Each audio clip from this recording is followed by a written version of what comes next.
We're talking about movies. All right, Indiana Jones and the Dial of Destiny, first Indiana Jones movie since like 2008. And to kick it off, the original trilogy of Indiana Jones films are some of my favorite films of all time. Watched them multiple times growing up as a kid. They were fantastic. Really, I think defined like 80s action movies and adventure movies. A hot take going into this one. Obviously, this one is not better than the original trilogy. I don't even know if I think it's better than Crystal Skull. I know Crystal Skull gets a lot of hate, and I haven't seen it in a little bit, so maybe I need to rewatch it. But watching this one, I felt just something was off, even compared to Crystal Skull, where obviously Harrison Ford is 80 years old, and power to him, he's one of my favorite actors of all time. He's brought some of my favorite characters ever to life. Watching him do stuff in this, it's always in your head like this is an 80-year-old man. I don't know if a lot of this stuff is feasible. My grandpa's 85 and can barely make it to Golden Corral every Sunday on his own. So I think that, like, even when you look at Crystal Skull, when I believe he was 65, that was still to a level of believability to me where I could believe that this was happening. Whereas in this, I was kind of like, okay, he's punching people and they're all getting knocked out like immediately. Like, really, the only guy in the movie, there's this like really big, tough guy on the bad guy's side. When he punches people, you're like, okay, he would knock people out. But they got Indiana Jones and this lady knocking people out like with these ferocious punches that I just don't think would happen. So sidekicks are always a big thing in Indiana Jones movies. Usually every movie has new ones who he brings along with him. I found this lady to be extremely unlikable and not a fun person to bring along on the adventure. I don't know why they wrote her like that, where she was just very like snarky and attitudey, where like all the stuff she was contributing wasn't necessarily helpful. I wish they would have brought Short Round back in this one. That would have been kind of a cool touch. I know that the guy that plays him is kind of having a career renaissance right now. Maybe this was filmed before that. I think he would have been a good one to throw back in here because I don't know, like I didn't like dislike the lady to the point where the movie's unwatchable, but I think they could have found a more fun counterpart to pair him with. I'm noticing this trend in movies where they don't have any new IPs to make. They're like, well, people like this, so let's make a new one. So they dig up these characters that you loved from movies when you were a kid. Biggest example of this is Star Wars. So they're like, okay, Han Solo's back. Okay, well, where did we leave him off? Him and Leia are happy. Oh, yeah, well, now he's sad and they're not together and he's back to doing everything he used to do. Same thing with Luke Skywalker. They kind of do the same thing in this, where at the end of Crystal Skull, he's married, he has a kid, he's happy. Oh, well, now he's 80 and he's sad and life sucks. Well, that's not really how you like to see your heroes. You like to have them, continue forward in life and you want them to find happiness. So, like, that's just a trend I've seen. I know, like, one instance they did not do that. Top Gun Maverick, they did not treat Tom Cruise like he was just this sad middle-aged man. And I think that movie turned out great partially because of that. So I think that this movie suffers heavily from that, where it's like, oh, Indy, he's old, he can't get it together, his life's sad, oh, now he's thrown into this adventure, let's see what happens with it. The movie is not a bad movie, it's a good movie, it's just not like super interesting. Like I said, it's not near as good as the original trilogy, and I need to rewatch Crystal Skull, but I think Crystal Skull is better than this. But the ending of this movie is so dumb. It is the silliest, like, most unsensical thing.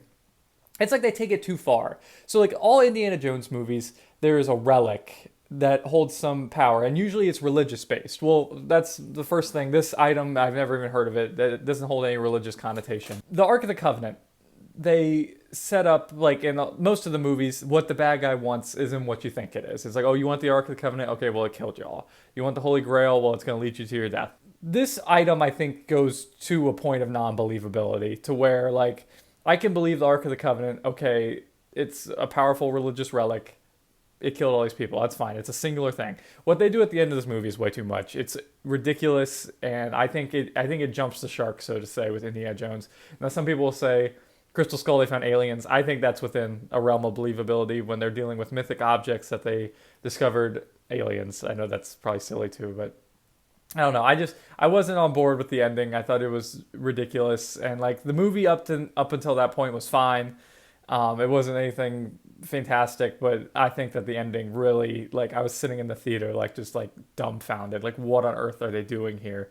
So I think that they could have figured out either a different relic or a different ending that would have been a little more fitting to the franchise than this. I feel like that was a lot of negatives. Let's say some positives. Harrison Ford is still very good as Indiana Jones. It's good to see him back, even though he is a more like grizzly, older version of him. He still has a lot of the same mannerisms and the voice is there, and like it's just good to see him back. Like I said, the movie is well directed. It's not a bad movie. I just think the ending gets a little silly. What are other positives? I don't even know.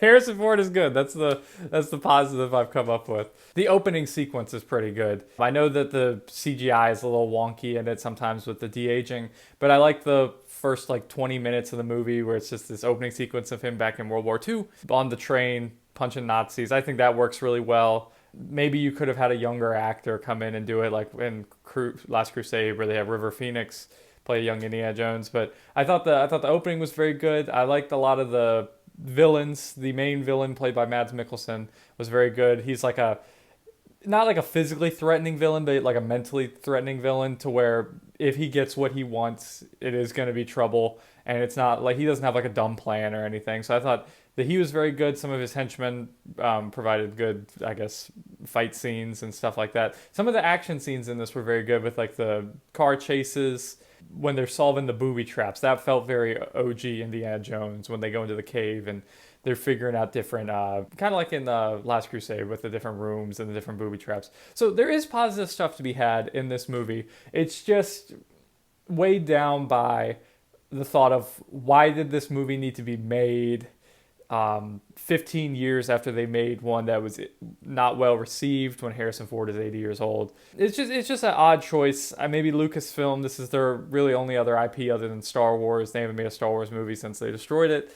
So I don't know, maybe this is just what they wanted to make. But there's some positives to be had here, but to me, the negatives far outweigh the positives. So recommendation, would I recommend you go see this movie? I'm going to have to say no. I think it's not a bad watch, though. If you wanted to watch it on Disney Plus at home when it comes out on streaming, I think that's a little better use of your time and money for this. If you're a huge Indiana Jones nut, or if you're like my grandma and think Harrison Ford is like the handsomest man in the world, I guess go for it. But it's not like OG Indiana Jones, where you have this awesome, epic, original adventure like Temple of Doom. I think gets a lot of hate. That's a great movie. Raiders of the Lost Ark is one of my favorite movies of all time. So I think that I would not recommend you pay to go see this. And if you're on the fence about it, there are rumors that if this movie does not make enough money, Kathleen Kennedy is out at Lucasfilm, which is what we really need if we want Star Wars movies to be good again. So if you're on the fence, take that information and maybe that'll help weigh your decision. So like I said, can't recommend it. Not a terrible movie though. Like I enjoyed myself. I just thought the ending was kind of dumb. Good to see Harrison Ford back. This is the state of cinema, people. This is where we're at. We're remaking movies from the 80s, making sequels to them where your heroes are sad, and sometimes it's not fun. Top Gun Maverick, great movie. I hope that made sense what I was saying about the punches earlier. Like, if my 80-year-old grandpa punched someone in the face, it'd be like this. He would go like, and then the person would probably get like hit and just like go like that. In this, it's like a pow, and the person goes like flying back. And it's just, I get it's a movie, but that's not how punching works, and that's not how, I don't know, combat and fighting works. I hope that made a little bit more sense. So those are my thoughts on Indiana Jones and the Dial of Destiny. Silly name, silly artifact, silly ending. What did you think about it? Did you go see it? You probably didn't. I don't think it was scheduled to make a lot of money. Let me know what you thought about it in the comment section below. Let me know your favorite Indiana Jones movies. Raiders of the Lost Ark, easily the best one. Original trilogy, fantastic movies. Thanks for watching the video. Appreciate you guys. If you leave a like and subscribe to the channel, be very helpful to me as we're trying to grow. I'll be back next time with another review. Thanks.